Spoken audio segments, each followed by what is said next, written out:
Hello, everybody. Hello, and welcome to How to Get Hired. I am Bill, the company's expert, and this is the live stream where I answer your questions. So if you are struggling with anything related to getting hired, if you are wondering anything, get in the chat, ask me questions, ask me anything you want, and I will try and help you out. That's what I'm here for. That's what these are for. And while we're waiting for the questions to come in, let's go to the polls. I send out a poll every day. So when I do these live streams every week, we've got 7 to review. So let's check that out and see what you guys said. So the first question I put out was, my biggest problem is, and the winner was networking with people who could help me. The options were writing my resume, applying for jobs, interviewing well, communicating with recruiters, or this one. I was surprised by this one, actually, because I talk about networking, but I get a lot of backlash, a lot of comments about how it's all a scam and how it doesn't work and it's all nepotism and all this kind of stuff, which is, of course, false. Networking is, in fact, the most common way to get a job. Most people that have jobs got their job through some form of networking, and it encompasses many different techniques. And I love to talk about that. Incidentally, it's also covered extensively in my course, which I will get to in a moment. But yeah, that really surprised me. 48% of people were struggling with this the most, apparently. So we can certainly talk about that today. The next question I threw out was, online job postings, on average, receive this many applications. And there is a range between 10 and 1,000, with 1,000 winning, which kind of surprised me.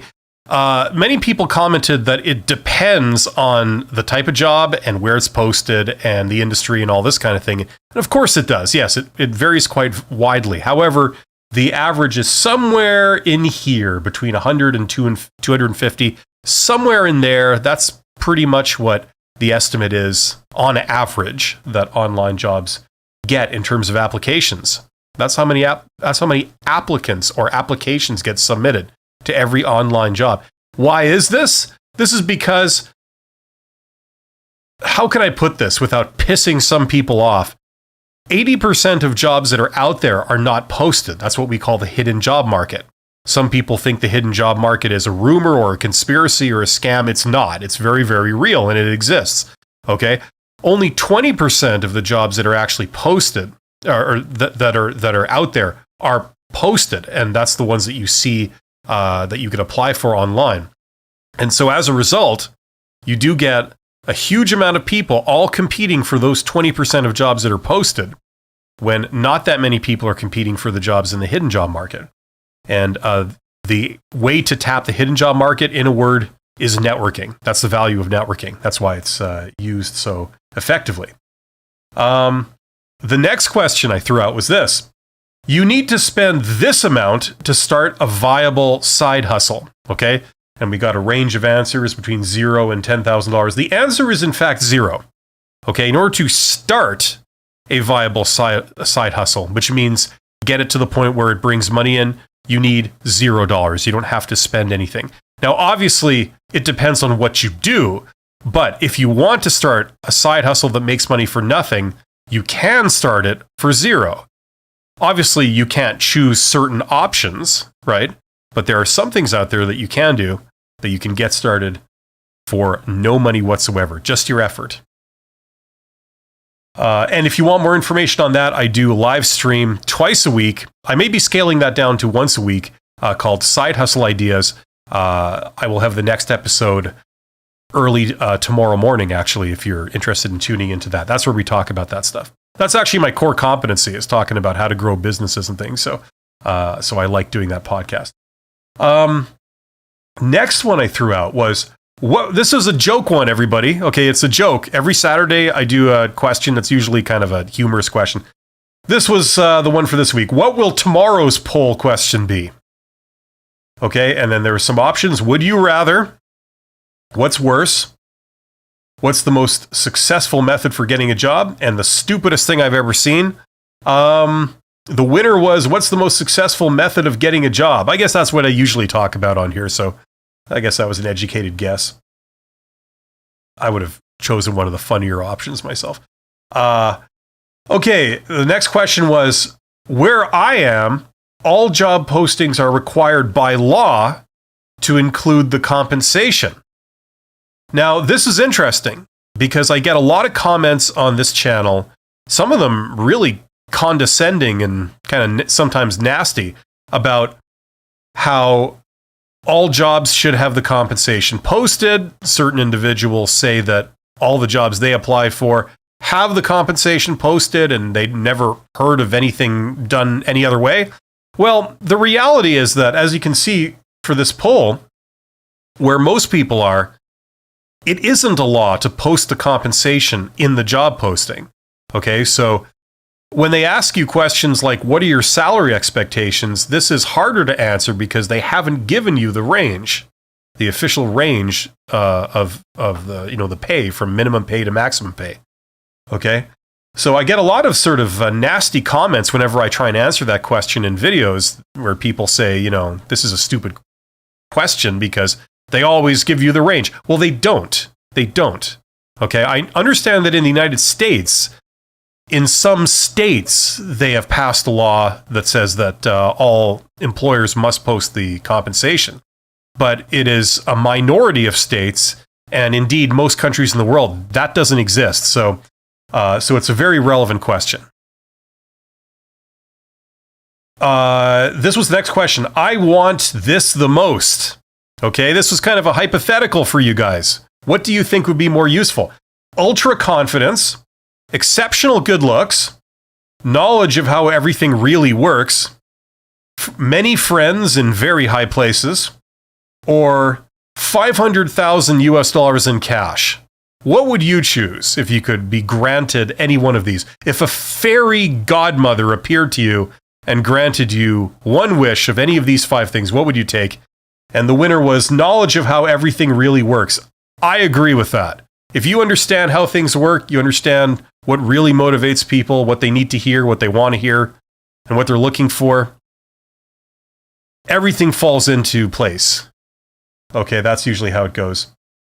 Now, some people wrote some very nasty comments to this, saying like, I choose this, and anyone who disagrees with me is an idiot, essentially. No, some of these were actually kind of neck and neck. That's why I chose them, because it's kind of a toss-up between them. But I think overall, if I had to pick one, it would be this. And 47% of you guys agreed with me, which was the most of any option. Okay, the one from yesterday. Quitting a job has been option A, one of the worst things I've ever done. Option B, one of the best things I've ever done. And option C, neither of those. It was neutral. Well, as you can see here, the winner was 59% of people said it's quitting a job is one of the best things they've ever done. So I don't know if that necessarily would be a recommendation, because it's not a slam dunk, as you can see by the other options. But it does at least tend to work out with people in the end. At least that's what this is suggesting. And I would agree with that. Here's my course, by the way, that I mentioned earlier. If you are looking to learn how to do networking and things like this course covers quite a bit of that. Okay, there's a link here. There's a link in the description of this live stream.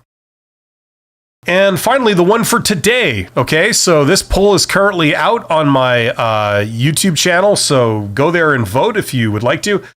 Job interviews are about people skills, motivation, and personality, or technical skills, qualification, and experience. Excuse me. Still under the weather. So we'll talk about that one next week. Go and vote if you have an opinion on that.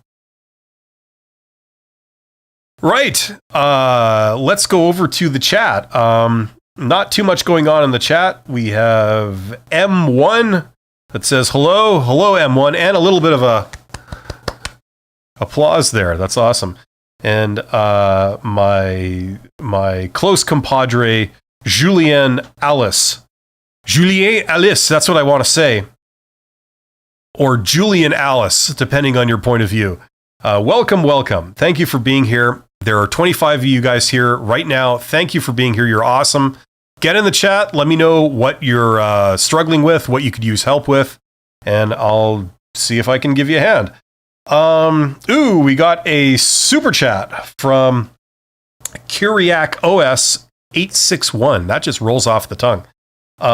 What's your advice on starting a new business? Oh, here we go. Okay, fair enough. I did say ask me anything. Well, okay. If I had to really summarize this, number one, think of things in terms of an idea of what to do. Okay, it's all based on customer wants and needs. So if you see a group of people out there that have a need for something, they're willing to pay for it, or they want something and they're willing to pay for it, and it's something you can do, and it's something that you would tolerate. You know, it's not like torture for you to do. Okay, it's something you either enjoy doing or you can tolerate it. Okay, that would be a good idea. And the easiest it is, the cheapest and easiest way it is to get up and running. So it's not super complex. It's something very straightforward. That would be best. Okay, shoot for something like that. And if you have a choice of whether to do a product or to do a service, really consider doing something that's some form of service. Because although you can make products work, it is possible. You know, I know some people that do arts and crafts and this kind of stuff, and they make products. There are a lot of advantages in doing services for your business. Okay, so something you provide. Okay, so some type of consulting, or I don't know, something you do. You could do it physically, or you could do it online. Those are really good. And finally, what would be a slam dunk of an idea would be also something that's scalable, which means that, if you get a couple of customers, let's say you could serve 2 or 3 or 4 customers a week. That's great. Could you ramp it up to 100 times that? Could you serve 2, 3, or 400 customers a week? That's a question.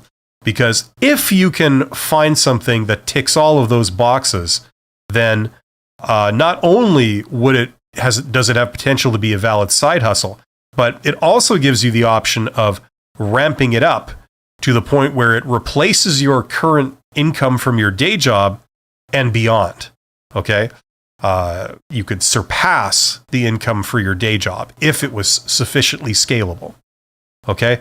So, advice on starting a new business. It's not about you. Okay, a lot of people, when they start businesses or they start side hustles, they focus on themselves. They focus on, what could I do? And I could do it like this. And it's not about you. It's about customers, okay? What do they want? What are they willing to pay for? What value do they recognize? That's what it's about.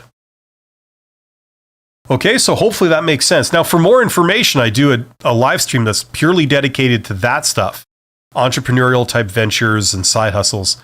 I've been doing it Mondays and Thursdays, but that's where the entire focus of the live stream is, that kind of thing, and we really get into it. So consider checking that out if you're interested in that. Side hustles are great. They're an easy way in to the wonderful world of entrepreneurship. That's where you go on this adventure where you don't need an intermediary to turn your value into income. Okay, that's what an employer is. Okay, they are some intermediary that you employ, and what they do is they turn your value into money, right? The reality is you don't need that. If you learn how to turn your value directly into money yourself, you don't have to worry about jobs ever again. You don't have to worry about being unemployed. Okay, it's a wonderful thing, and it's a great thing that a lot of people have woken up to, and especially these days, it's super common. It's becoming more common, and it's awesome.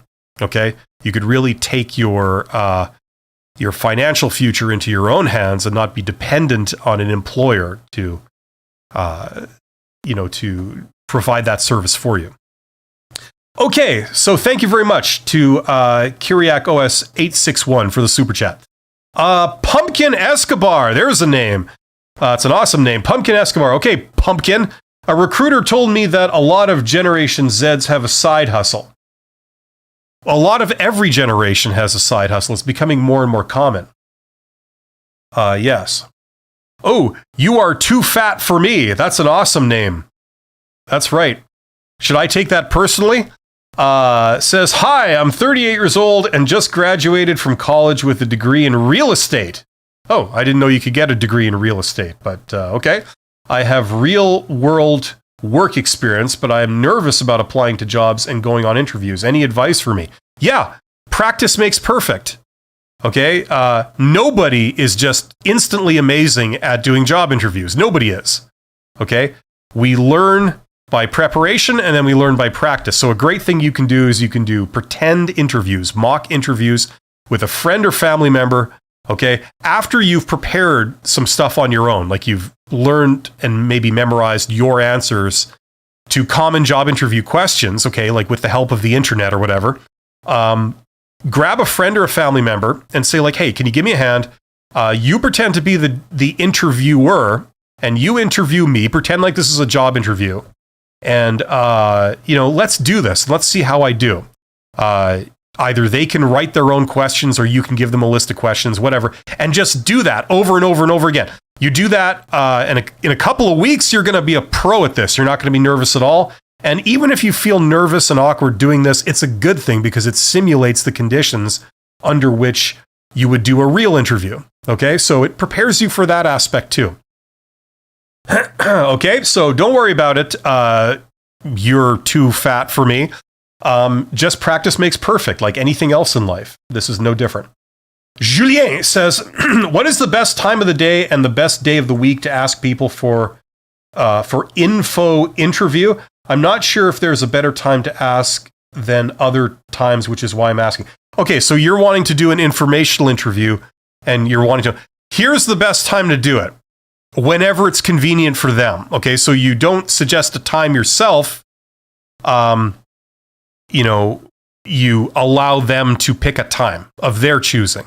Now, if you have to be the first one to suggest things just to get the conversation started, a good time of the day is right after lunch, because usually people are more relaxed, they're less stressed out, they've just had some food, they're feeling pretty good, right? I mean, as much as you can predict these things, it's slightly better to do it then. Don't do it first thing in the morning, don't do it at the very end of the day when they're looking forward to going home. So immediately after lunch would be the best bet.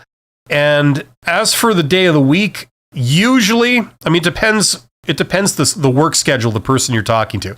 If they work in an industry that's like a 24-hour industry, it's like shift work, like a lot of industries are.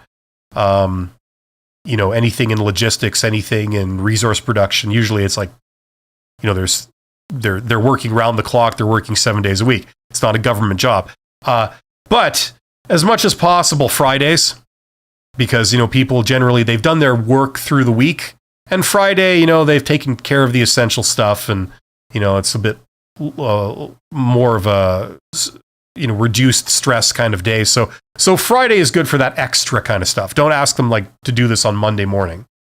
I mean, you can't predict these things, but that's what I would throw out there just as a starting point.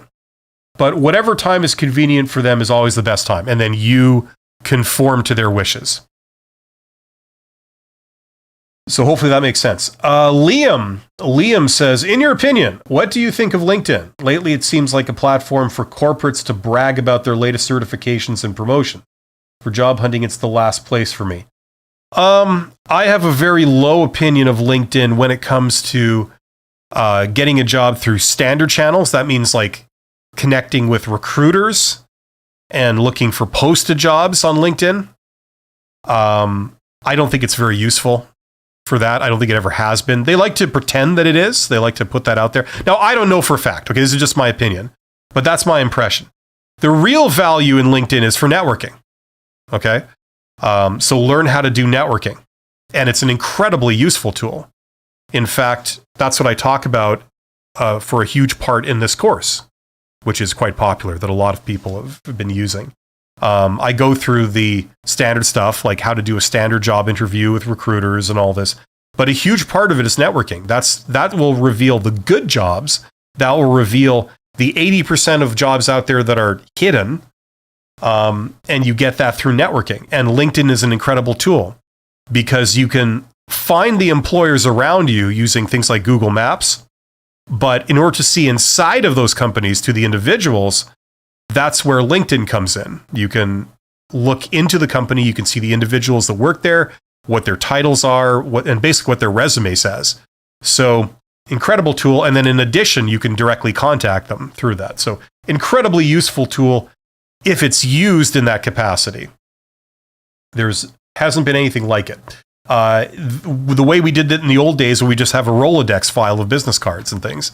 And this absolutely beats it hands down. Stan Lee. Oh, this is the Stan Lee, right? Back from the grave. Which of your videos would you consider to be unique?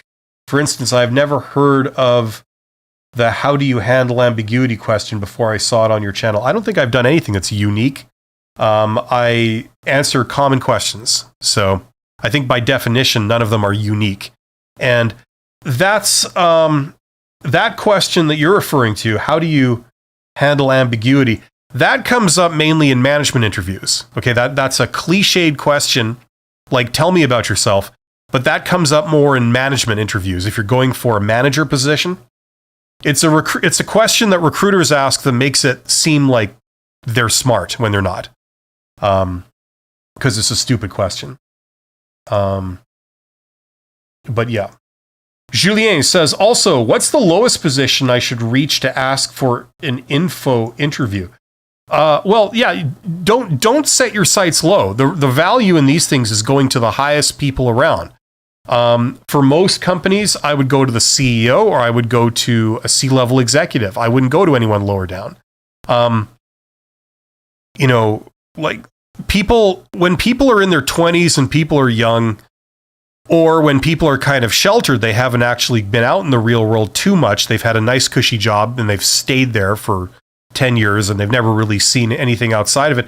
They seem to think that these people are like some kind of what's the word? They're like way so far up there and we're all down here. No, it doesn't work like that. I was the CEO of a small to mid-sized company.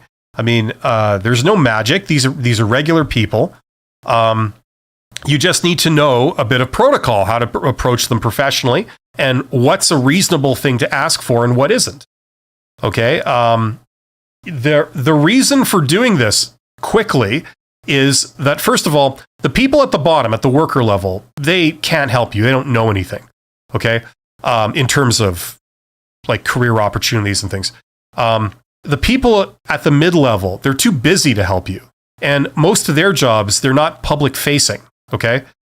Obviously, there's some exceptions if you work in sales or something, but usually those jobs, they're not facing the public. Taking unsolicited queries from the public is not part of those jobs. Okay. So if you contact them, you don't usually get a good response because they're too busy, and their response is going to be something along the lines of, who is this? Like, what do you want to talk to me about? Why? Why do you want to talk to me? That's because they don't normally deal with that. The people at the top, at the executive level, number one, they have more time. Okay. Believe it or not, generally they have more time than people in the middle. Number two, part of their job is to take unsolicited queries from the public. Okay. They are the public face of their organization. The reality is that you have to operate like that if you're in business, because people that contact you, they can be the media, they can be a potential business partner, they could be a potential institutional customer, they could be a regulator, they could be the press, they could be all kinds of entities you don't know. So it's good business to respond favorably to these requests, and especially if someone is just wanting an informational interview. You never know where it could go.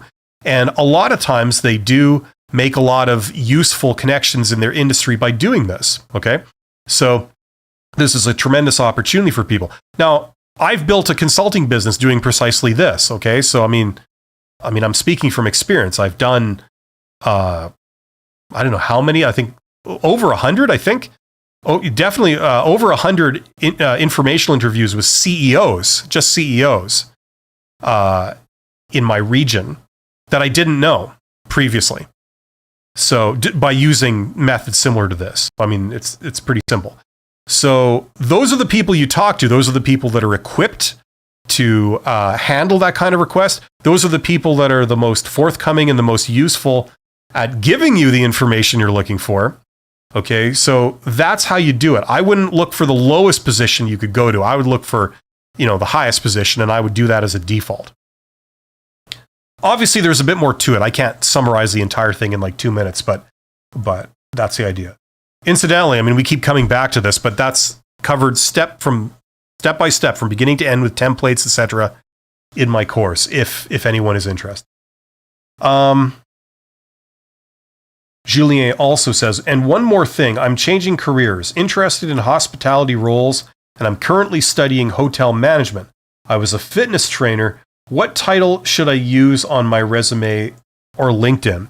Yeah, exactly. That's something I cover directly in my course, and I think I might have covered that also in a video that I have just on my YouTube channel that you can access for free.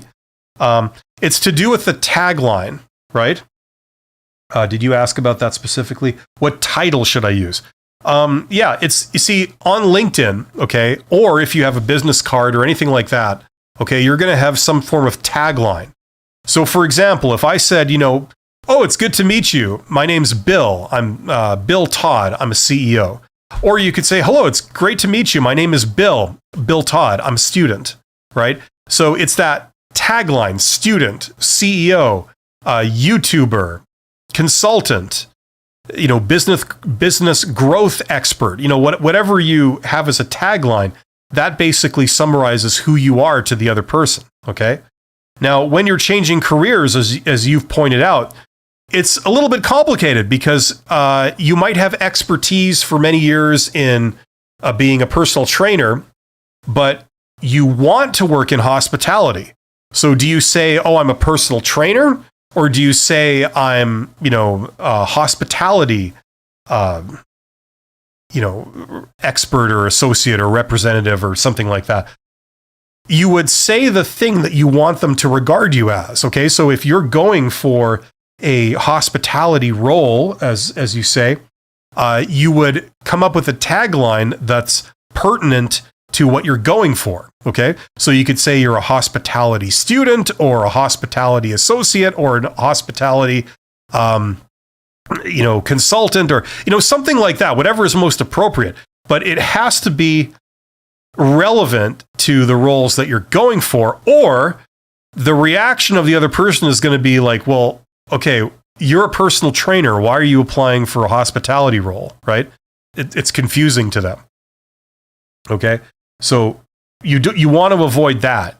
You don't want to have to say, well, I was a personal trainer, but I'm also have a qualification in hospitality, so that's why I'm applying, right? You don't want to have to go into that. You want them to regard you as, a representative or an associate or a consultant or blah, blah, blah, someone in the hospitality business. So they go, oh, okay, it makes perfect sense why you're talking to me. Okay, hopefully that makes sense. But I have a video where I go through all that stuff. I think it's called something along the lines of, you know what? Let's find it. It'll just take a second. Hopefully, there's a search box here. So if you type in the company's expert LinkedIn, maybe. Here, how to make a great LinkedIn profile that creates job and career opportunities. So this is a couple of years old, but this is the one right here. Okay, so how to make a great LinkedIn profile. You could give that a try. I believe that's the one that I talk about this stuff properly in. Okay, where were we here? Kimi Katsura. A few companies out here are mostly looking for experience. As a person with no experience, what's the best place to get experience from? A follow-up question, is there a standard for experience? Okay, here's the deal. I assume you've been to school and you have some kind of qualification. Okay. First of all, if somebody tells you you have no experience, that's crap. You have a lot of experience. Okay. You have experience following rules. You have experience showing up on time, being disciplined to show up on time and do the work. You have experience passing exams, you have experience submitting reports on time and assignments. You have experience getting clarification of instructions if they are not clear already. You have experience with following up with the person in charge if your work is below standard and you need to improve it. And then you have experience improving the quality of your work till it meets people's expectations. Okay? I could go on. You have experience doing all kinds of things simply by getting that whatever educational qualification. Okay? So that's the first answer. So don't let anyone tell you that you don't have any experience. Okay? All of these things, the things I just mentioned, that's the stuff that you're going to be doing on the job, okay? You're going to be getting instructions. You're going to be having to clarify the instructions. You're going to be entrusted to complete work by a deadline. It has to meet a certain quality standard. You have to be able to follow up and get assistance if you need it under your own initiative.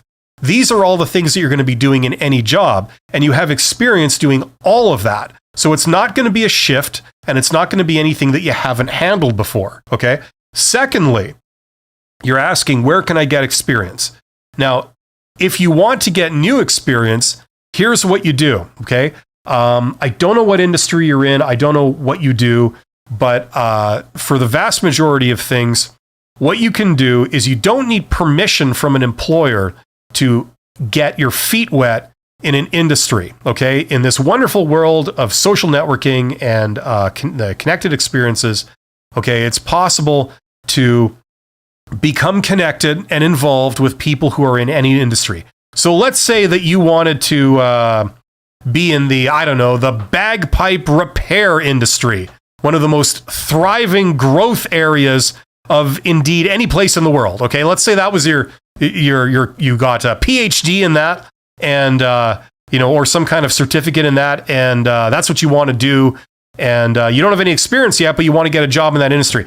You can go online, you can join groups and connect with people that are in the bagpipe repair industry. Okay, some of the most colorful individuals you've ever met, I'm sure.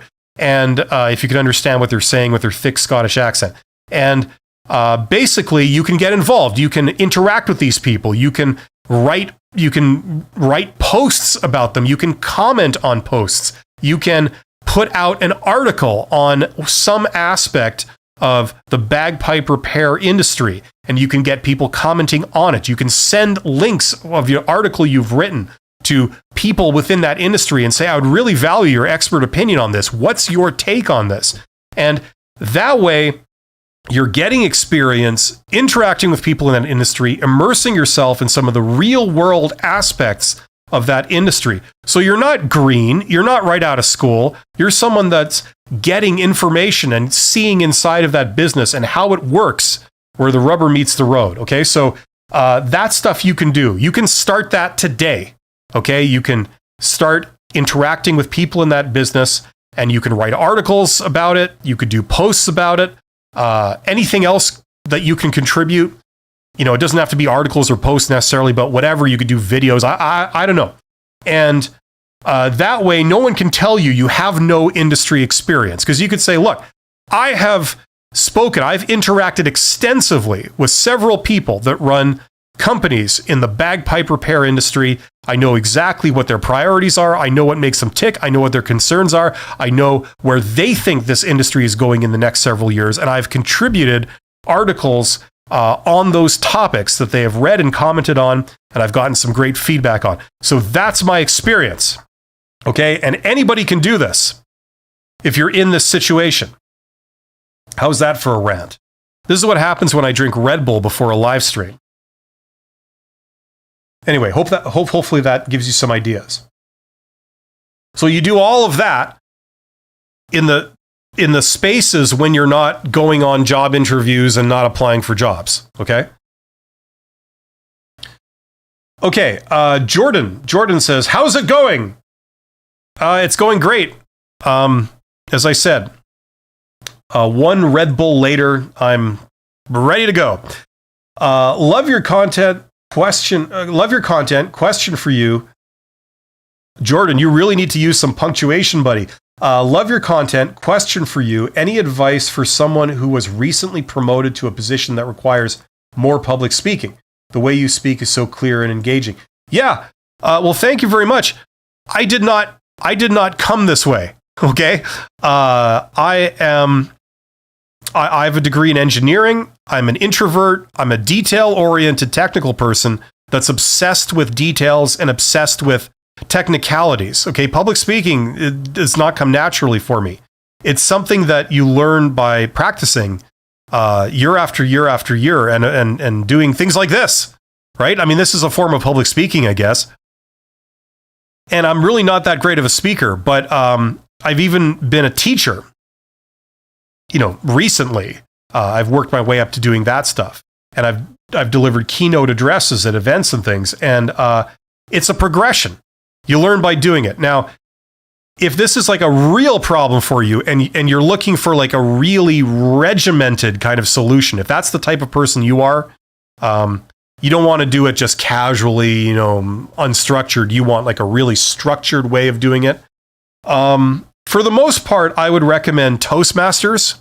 If you've ever heard of that organization, they exist all over the world. They're an organization that helps people with public speaking.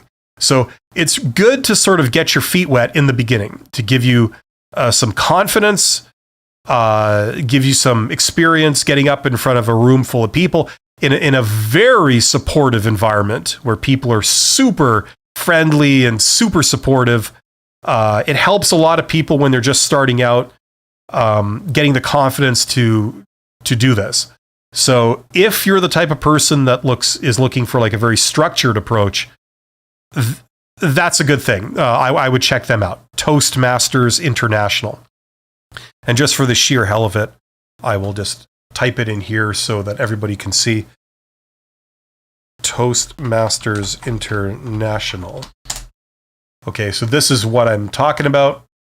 Okay, I mean, I guess I have a YouTube channel, but it's an organization. And as I understand it, they're like in many countries all over the world. So there should be like a Toastmasters group near you. And then you just go and then they practice public speaking like once a week or whatever it is. Maybe a couple of times a week. I'm not sure. Okay, so there's a ton of information out there about them. I would check them out. Other than that, if that's not really for you, just practice. Okay, just practice it. And go from there. Practice makes perfect. And you do it, and then you also learn a bit about like the techniques and things like this, what to do and what not to do. And you give it some time. And in no time, or like maybe say 6 months, you will lose your fear of doing it, and you will be at least halfway decent at it at that point. And you'll also have confidence. But great question. Ice Cold Wasim. I remember Ice Cold Wasim. I've spoken with you before. Hey, Mr. Bill, I hope you're doing well. Keep up the good work. It helps a lot. Thanks. Well, thank you very much. That's a nice little vote of confidence there from people. And thank you for showing up. You guys are awesome. There's 43 of you guys here. So that's great. You are all, every single last one of you, you're all awesome. You're here. You're doing self-improvement. You keep doing self-improvement. You're going to come out on top. Julien says, yes, I already watched the video, but I asked to make it more specific. Thank you very much, Bill. I'm starting my informational interview hunt next week. Wish me luck. Yes, remember, it's a numbers game, okay? If you follow protocol and you have a professional message that you send out, it goes to, let's say you send it to 100 CEOs, okay? You connect with 100 CEOs, and then you send out this message requesting an informational interview. It's a numbers game. It might be a 20% response rate, okay? It could be a 10% response rate. If it's a 10% response rate, if you send it out to 100 people, 100 CEOs, you've got 10 informational interviews with CEOs lined up, okay? So it's just a matter of doing that. It's a matter of quantity and quality. It's just like a job search. You've got to apply for many opportunities, and you've got to get the quality of your application up as high as possible. And that's what leads to success. Okay, you need both. You need quality and quantity. Okay, it is a numbers game. It's not always about, like, if you sent out something, say a job application, and you applied to a job posting or something, or you connected to an individual and requested a informational interview. If the thing you're asking for didn't happen, so you didn't get an interview, or you weren't granted an informational interview, or you weren't granted a job interview, it's not a statement that you were rejected. You are flawed in some way. Okay? It's just that your needs and their needs didn't happen to align. Okay? That's how things go. So it's a numbers game. Any salesperson will tell you how this works. Okay? If you try and make a sale and somebody doesn't buy your product, it doesn't mean that the product is bad. It just means that it didn't meet that person's needs. I can try and sell a luxury car to the next person that walks by my office, but if they don't want to buy it, that doesn't mean that the car is useless and nobody wants it, as I spit all over my mic. What it means is that that person didn't have the need for a luxury car. That's all it means, right? Maybe the next person will. Maybe if you go to a gathering of rich people, maybe a higher proportion of them will want a luxury car and be willing to pay for it, right? So it's the same thing when you're applying for a job. If you're blasting out applications, right? And you're not getting any interviews, it doesn't necessarily mean that there's anything wrong with you and that you're no good and that's a rejection of, who you are and your accomplishments and your education. That's not what it means. It means that you're not connecting with people who need that thing that you have, okay? So you need to look in other places sometimes for the people where they're happening to need exactly what you have, and it's a very serendipitous kind of connection. Okay, so hopefully that makes sense. Now, that wasn't anything about what you asked me about. I don't know why I was talking about that, but I guess that's one of life's little mysteries. So yeah, okay. So if you want to make it more specific, if you're looking for informational interviews, I found the best way to do it, or a good way to do it, is have a very open and general kind of request. Like, for example, saying, I would love to get your expert opinion on where this industry is going, or I'd love to get your expert opinion on this industry. There you go. That's it. Don't give any more details. That's it. More refining of that is not, it works against you. Okay. So if you connect with a bunch of CEOs and then you put out that request, I'd love to be able to get your expert opinion on this industry. Would you possibly be able to spare me 30 minutes of your time? Maybe we could grab a coffee, something like that. Like maybe that was the nature of your request that you sent out to 100 people. Okay. I'd keep it general. And then when you get to the interview, it's open season. You can ask them about what they find interesting, what they enjoy talking about. They will have a lot of opinions about their industry. They will enjoy telling you about their industry and their opinions about it, where they think it's going, what they think is the right way of doing business in that industry, et cetera, et cetera, et cetera. This is all good stuff. And what you want to do is you want to basically just take all that in, right? And have them like you. And then if you so desire, you can go back to them later, like a week later, and say, I was thinking about what you said, and, I may be able to help you here, blah, blah, blah. So if ever an opportunity comes up, at your company, if you need someone who can do this and do this well, let me know, because I was quite intrigued by that.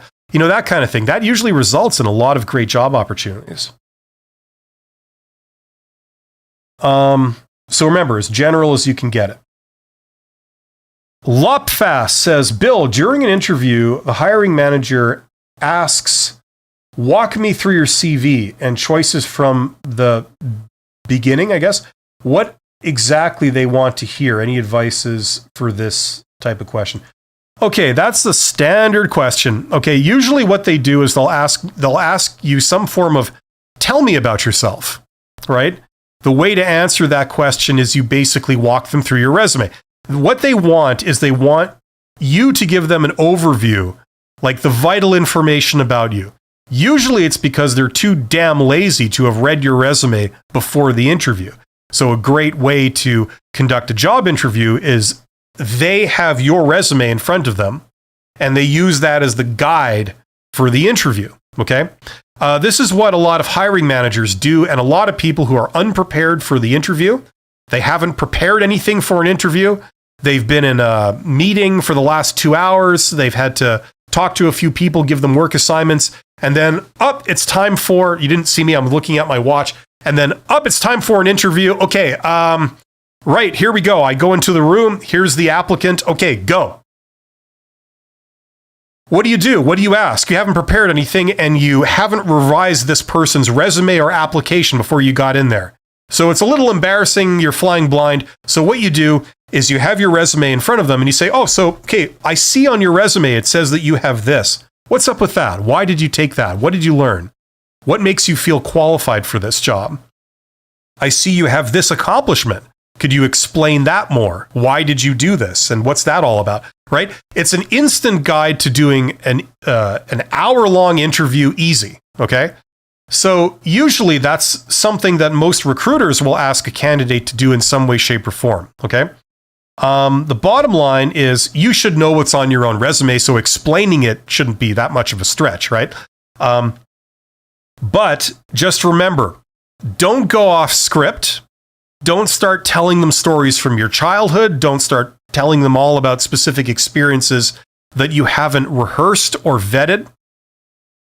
Because what you can say is that the material on your resume is safe. You sent that to them, and based on them reading that, they didn't eliminate you. In fact, they gave you an interview. Okay, so there's nothing on your resume that should eliminate you. That's assuming they've read it. Okay, most people have read it at least once when they agreed to give you the interview. Okay, so if they ask you that question, walk me through your resume. Do precisely that. Explain what's on it, but don't give a lot of detail that isn't on your resume. Just say, I went to work here, I was offered this position, and that position was a customer service role, and I worked there for 2 years, and this is what I did. And then the company was downsizing, so I was laid off, and I applied for different jobs, but within 2 months, I got hired by this other company, and I worked there for 2 years. So you're giving them information that's already on your resume. Okay, it's really not that hard. And the other thing is, don't take 10 minutes to do this. Try and do this in like a minute if you can, or thereabouts, because you're not at the interview to talk about what you did 5 years ago at some other company. You're at the interview to explain to them how you have everything that they're looking for and that you want this job and that you're perfect for this job and you can speak to everything in this job that they would be looking for in a candidate. That's what you're there at the interview for, to discuss this current job, not something you did years ago. Okay, so keep it short. Keep it like to a minute or so. Don't let it take up 3/4 of the interview just discussing your resume because you keep going into stories about what you did at these places. Okay? That's what I would say about that. Okay. Lopfast continues. Usually before the second rounds of interviews, companies send tests like a personality test, logical, numerical. I have having low score, below average. What can I do to pass them? Any advice? Like how to pass. First of all, you can't pass a personality test. It just tells them what type of person you are. There's no pass or fail. Those sort of aptitude tests. I mean, I can't give you, this is usually done for lower level jobs. Okay. They do this because in the last few years, education has really gone downhill. So even though you might have a qualification, they don't really know how competent you are. So they have to provide their own test. They do this for entry level and lower level type stuff. As always, you can play this game with them if you have issues of going through this process, which I call the standard channel of getting a job, going through recruiters, and then they make you go through this crap, and then they give you a job. If this doesn't work for you, you can always go around this with networking. Okay, that's the number one way how people get jobs, networking. Okay, this kind of stuff that they do is very ineffective. Management science has data on how ineffective job interviews actually are. Everybody knows this. And so that's why a lot of times people will hire people through networking, because this sort of method of doing it doesn't usually yield good results. Yeah, you get someone who can pass an aptitude test, but will they stay at the job? Will they like the culture, where you have to follow certain rules? And will they stay long term? Usually not. And personality tests, like, don't get me wrong, I think they're interesting and very useful, but they're not like a real great tool to see if you're suitable for a job. That's never been something that they do, right? For many years, the Myers-Briggs type indicator was the most popular personality test among HR people. And I like the Myers-Briggs personality test. Some people are not into it. That's fine. They've added a bunch of stupid crap to it over the years. If you go to the original, it's valid. And it's valid because it's only giving some basic information about you. It's not trying to predict all these super complicated things. It's like, yeah, it's no good at that because it's stupid. It can't do that. It never could. Anybody who claims it can is wrong. It just basically says, are you an introvert or an extrovert? Are you the type of person that would enjoy talking to strangers all day long, or would you rather just sit in a room and work on a computer? Basic stuff like this, right? And there's no proof that one personality type is superior to others in any particular job. That's never been proven. In fact, in my experience, you succeed with a diversity of personality types. I've seen salespeople that are introverts that are awesome. They kick ass and they make sales because a lot of their customers are introverts. And a lot of customers who are introverts would rather talk to an introvert. Like, if you're a technical person, you'd rather talk to a technical person. You don't want some smooth talking salesperson. You want, a matter of fact technical person that can give you some answers. That's who you like. That's who you would rather do business with. Okay, so if these are the types of hoops they're making you jump through and you're not really into this, just remember, there's an alternative to all of this. It's called networking. It's about reaching out to hiring managers and the bosses of hiring managers. And it's actually a lot simpler and easier than you would probably think. Okay? For some reason, a lot of young people are biased against the entire idea. They think that, there's no way I could ever do that. These people are like gods and I'm an ant. Who am I to try and talk to them? That's stupid. It's actually quite simple. I'm not necessarily trying to sell my course, but that's what I cover in my course. And a lot of people will talk about it. It's totally doable. And in fact, that's how most people get jobs. Don't take my word for that. Go look it up yourself. That's what you'll find. Most people who have jobs have got them through some form of networking and not through answering internet job ads with a job application. Okay, sorry, another long-winded rant, but hopefully that helps somewhat. Henry Vu says, "Hi Bill, I'm trying to get into clinical research. Currently, I'm a student doing volunteer work in a clinic for a placement. Do you have any suggestions for me to make the most out of the opportunity?" Yes, here's what I would do, okay? Now, listen, I've never worked in a clinic. That's not my field. However, this is what I would say. Go to someone in authority, okay? Maybe the person who runs the clinic. Maybe if you're working around, I don't know, doctors or something, presumably. These people know the business. They know the industry. They know the subject matter, okay? And talk to them. go to them when they're not on duty, or go to them, maybe at lunchtime or just after lunch, and say like, just, do you have a couple of minutes? Can I talk to you about something? And then get some feedback and say like, how am I doing? Am I sort of getting the full experience? If I wanted to work in this business and have a career, what would be your recommendation to go about doing that? And just hear what they say. And don't go to just one person, go to several people, okay? Essentially, what you're doing is you're trying to do a mini informational interview with these people, okay? These are the people that know the things you want to know, okay? How do I get a job? What makes me qualified? What are the things that people look for in someone that they would hire, for example? Okay? These people know all of that, right? They've been hired. They're in the position now where maybe they are hiring others, okay? So go talk to them.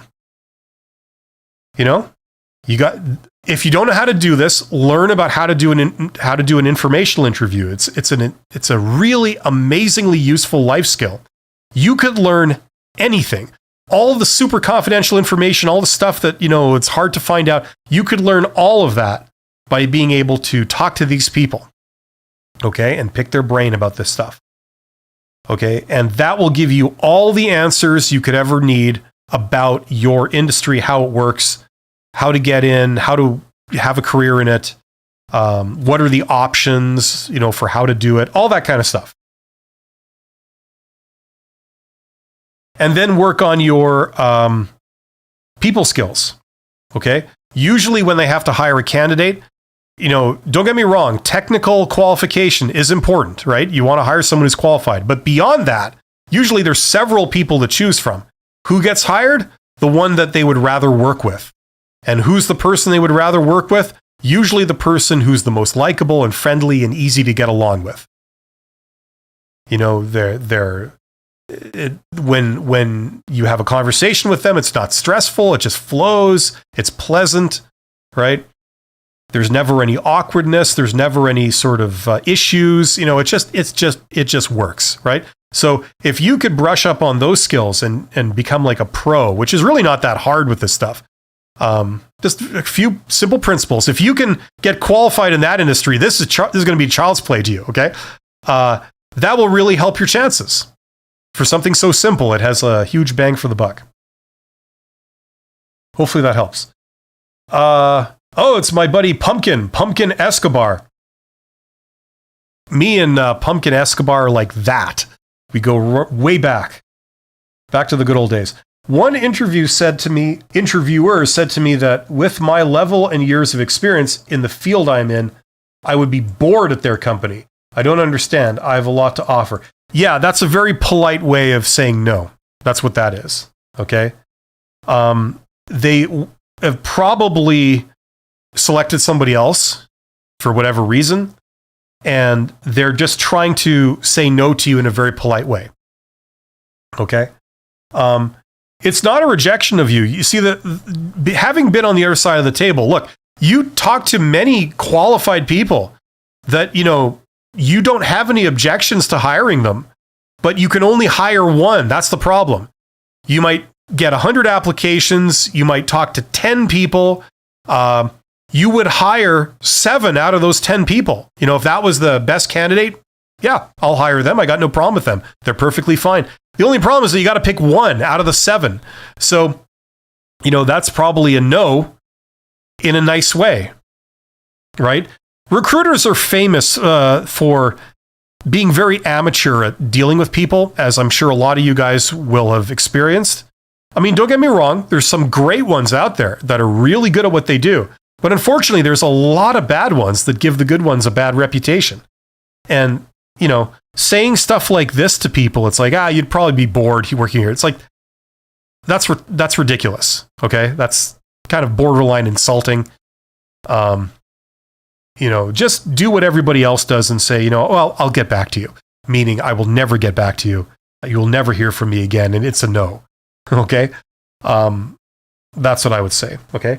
Don't worry about it, Pumpkin Escobar. You're awesome. You're doing fine. Just move on. Just keep doing what you're doing. And the next time the planets will line up and it'll just work and they'll offer it to you. Okay. You'll be at the head of the line instead of being further back when they've already picked someone. Julian says, I'm sorry about that, but I have to say it. Bro breeds knowledge. Oh, okay. I guess that's a compliment, right? I breathe knowledge. Well, thank you. Listen, when you get to my age, you'll just have picked up a few things too. It's really nothing special of mine. It's just, this is stuff I've observed and experienced through many years of being involved with this kind of stuff. But thank you. How do you say that? Ross? I'm going to say it like that because it's fun. Your content has helped me land a job in 2 weeks. I aced all 3 of my interviews. I'm forever grateful. Well, congratulations, Ross. That's wonderful news, and it's great hearing that you're prospering and that things are going well for you. So congratulations. You deserve it. Michelle says, hi, Bill. Thoughts on HireVue? I don't know what that is. Is that a website? Let's check it out. I'm not down with all these latest like fad sort of things. HireVue. HireVue. Hiring employment. Video interviews, assessments. Finally, technology that works how you want it to. I wouldn't bet on it. If you are incompetent and don't know how to use your own laptop, I don't think any website will help you. Okay, so this is like a video interview service kind of thing. Automate workflows, yeah, blah, blah, blah. Yeah. I don't know. I mean, maybe it might work for some people, but I don't think it really changes anything. I mean, I would focus on the fundamentals. I would focus on applying for jobs, and I would focus on networking. Learn that. I mean, that's a universal skill. It's been around since the beginning of time. It's the way most people get hired, and there's a reason for that. So, yeah, I mean, fine. Okay, HireVue, it seems like, in order to apply for a job at an employer, are they requiring that you go through HireVue? Is that how this works? It's a sort of intermediary. If it doesn't require a ton of work, sure. I mean, if just a matter of like shooting a short video of you, like explaining your resume or something like that, or giving like a quick introduction or something like that, I suppose if you have to go through it, you have to go through it. But just remember, if it ends up being too much trouble and a lot of work for not really many results, there are much more tried and true standard ways of getting a job. Okay, so just keep that in mind. I'm not going to find fault with it because I don't know anything about it, but just remember, the more this stuff changes, the more it stays the same. Okay? They keep inventing new and exciting ways for recruiters not to have to read your resume. And in the end, it doesn't do any good because if it's an important job, they need to get to know you, period. In fact, job interviews themselves are ways of people trying to get to know you who don't want to invest the time to actually get to know you. That's why they ask a lot of these ridiculous cliche job interview questions that everybody's got a canned answer to. So it's completely ineffective. And that's why job interviews are fundamentally, ineffective at determining who would be a good candidate, who's not a good candidate. They only do this stuff for worker level jobs, for low level jobs. When you get to an executive position, do you think they're going to make an executive go through HireVue or go through applicant tracking software? And then do you think the executive is going to have to sit down with a 22-year-old recruiter that's going to say, so tell me about yourself, right? No, because these things are ineffective.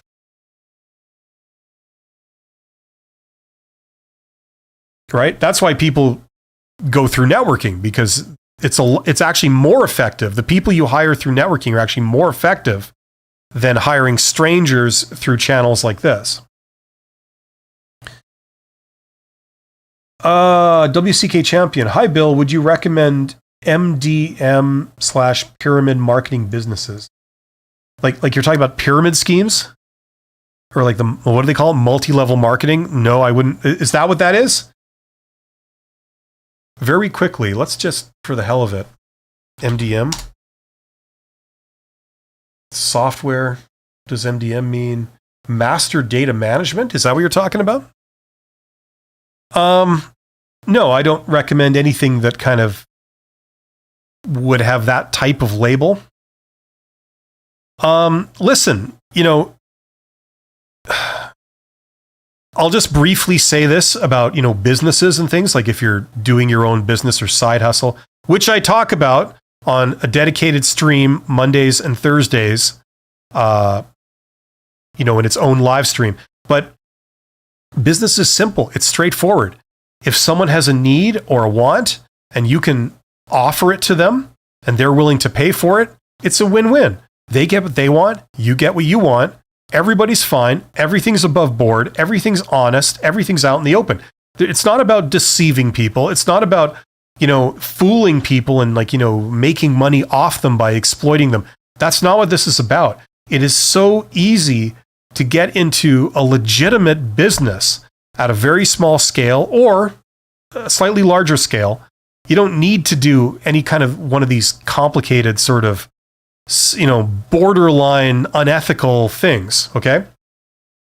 The best businesses are where, you honestly help someone. You fill a need or satisfy a want.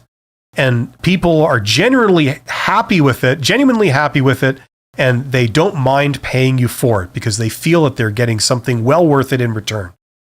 That's how business works, okay? Anybody who tries to tell you it's all about deception or it's about something underhanded, they've got it wrong. And if a lot of those dishonest people knew how much money people were making with legitimate, open, and straightforward above-board businesses, they would abandon all those ideas. You also get long-term success too, which is something you don't usually get from any kind of borderline scam or, deception. I'm not suggesting that that's what you're saying. I'm just saying that's my opinion on that stuff. Thank you, Pumpkin Escobar. That's very nice. WC, I pressed send without thanking you. Sorry, Marco. Not a problem, Marco. Rod Harris. Hey, Bill, you skipped my question. Rod Harris, I don't recall seeing a previous question. I don't see it in my feed. I'm sorry, Rod. It didn't show up in my feed. Can you type it again? Maybe split it up? If you're using any borderline risky words, just, I don't know, replace those or something. Just in case that was the reason. Darkin says, hi, today in an hour and a half, I will have the interview. Saw all your videos. They are awesome. Wish me luck. Best of luck, Darkin. Thank you, Lopfast. Just Call Me Steve says, HireView is an interview method where you have to record yourself answering questions. Yeah, okay, I've seen that before. Where you record yourself answering questions posted on the screen and send the record video to the employer. It's basically a one-sided interview. Oh yeah, that's lovely, so that they can put it through AI and never have to meet you. I guess that's the latest. See, I told you, it's a new way to not have to do any work.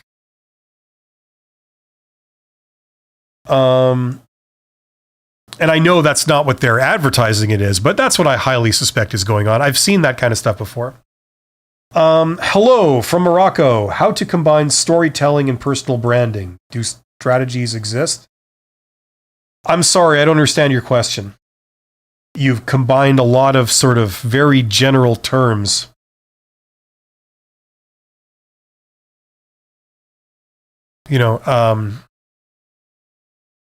Maria, sorry about that.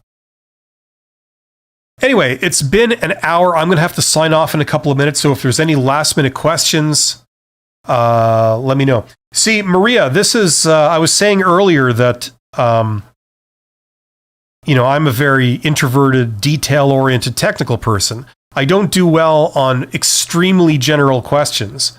Like, for example, how do I combine storytelling with personal branding? Well, storytelling is, I guess, telling a story about an experience you might have had that gives some insight into, presumably, your abilities or talents or capabilities.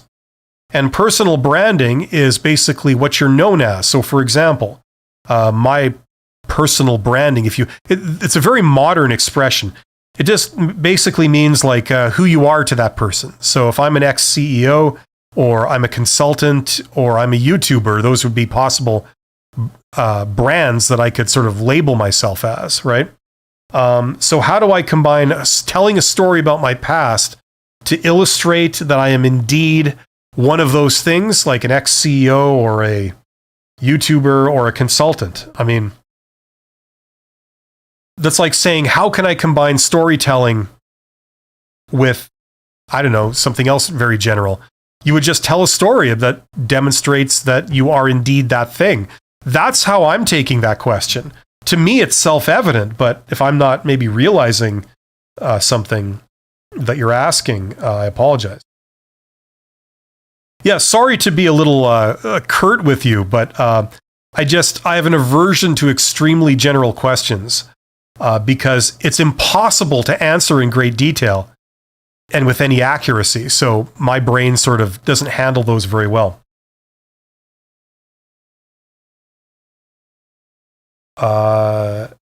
This is, you see, we all have areas of strengths and weakness, right? This is one of my weaknesses.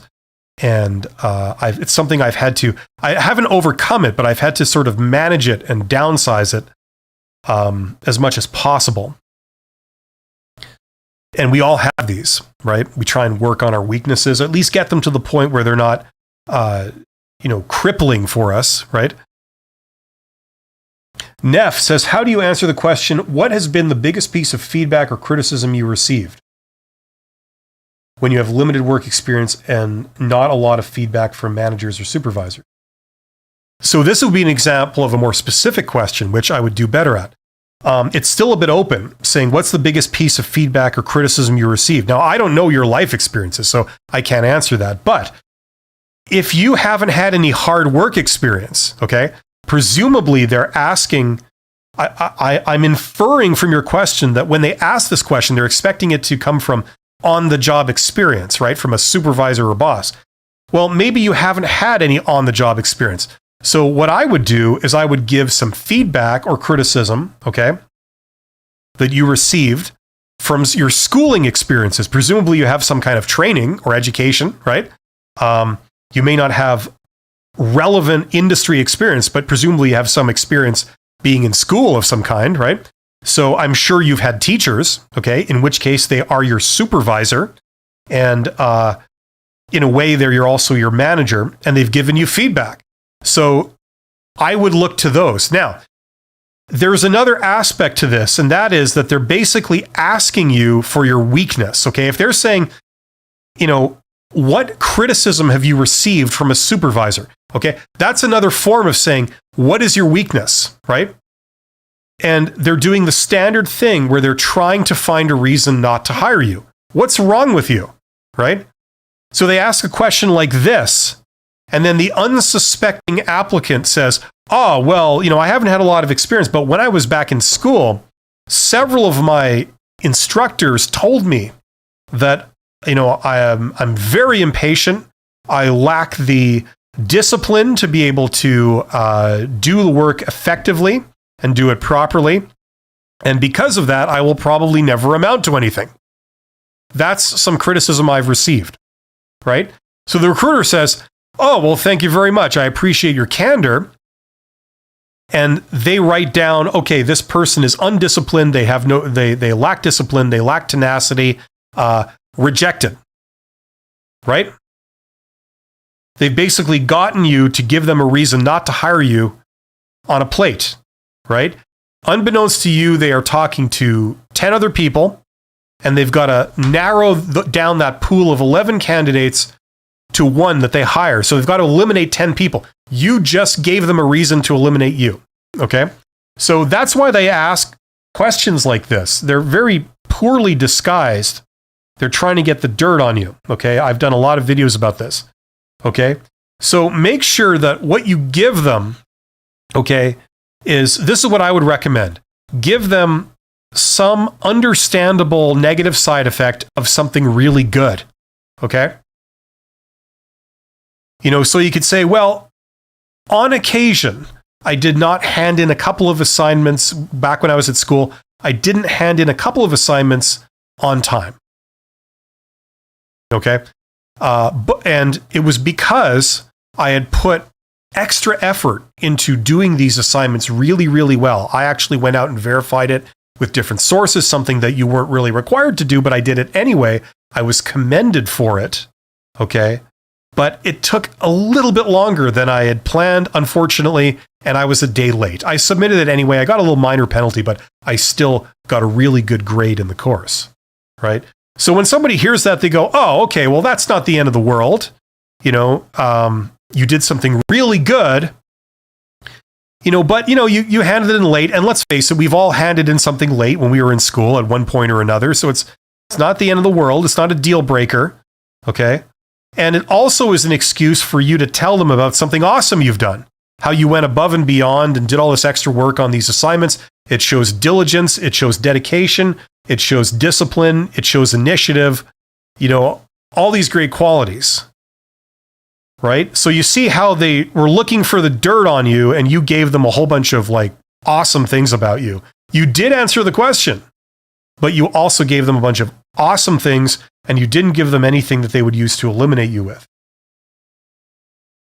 Okay.